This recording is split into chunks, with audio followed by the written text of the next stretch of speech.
Hmm.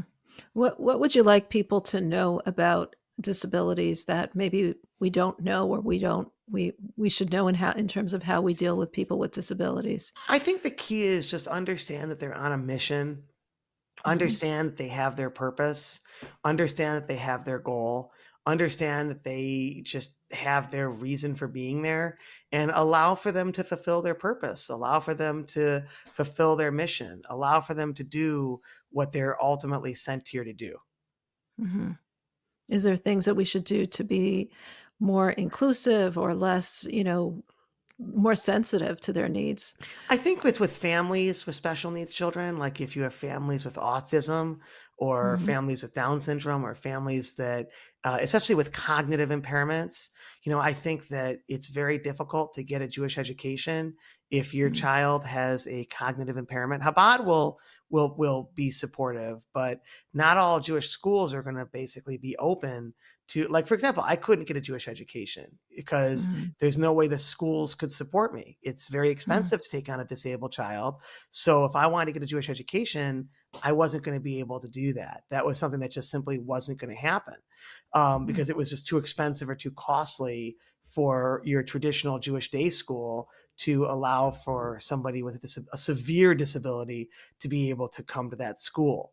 So I think mhm, a lot of this starts with education and basically opening the doors and making sure that schools, and there are wonderful programs like Gateways and other such programs. Like I know the Rudermans are doing great work on this, but mhm, the key is that if there are schools that are willing to take on children and families with disabilities, that the community should be supportive financially, so that if there's a school that says, you know what, look, we'd like to take a blind child and give him a Jewish education, or we realize that this child has autism but we'd like them to have a Jewish education, that ultimately the schools have funding that they can go to so that they can accept those students and be able to educate them and have the resources to do it. hmm. That's That's what's important. that's what's very important. Jewish education for all Jewish families and Jewish students, regardless of whatever the challenge or difficulty of that family might have, they should be given the opportunity to have a Jewish education. And nobody Mm, should be turned away from being able to be Jewish and being able to educate their family or educate themselves as Jewish children. hmm. Wow.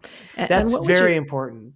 And I just think Sure. that, but the schools need money. They need support to do Mhm, that. So you mhm. can't get upset with the schools for not providing a Jewish education if the schools don't have the funding or the financial wherewithal to be able to do it. Right, absolutely.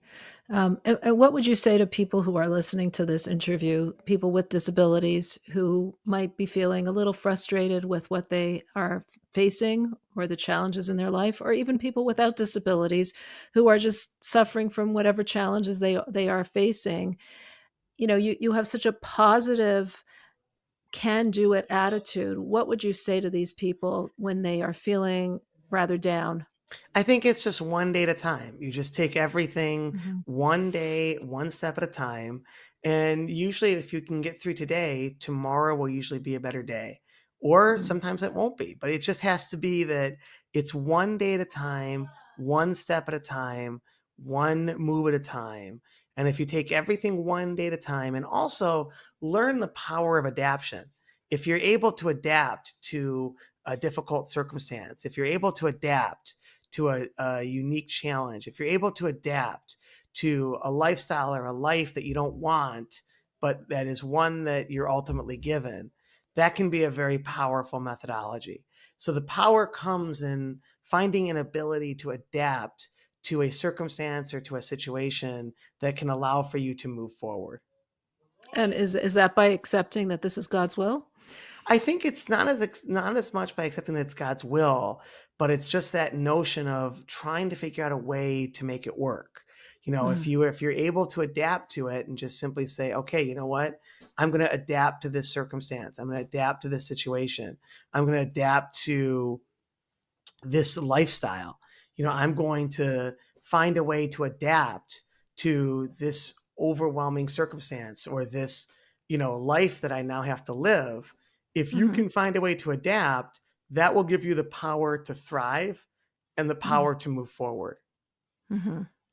Beautiful.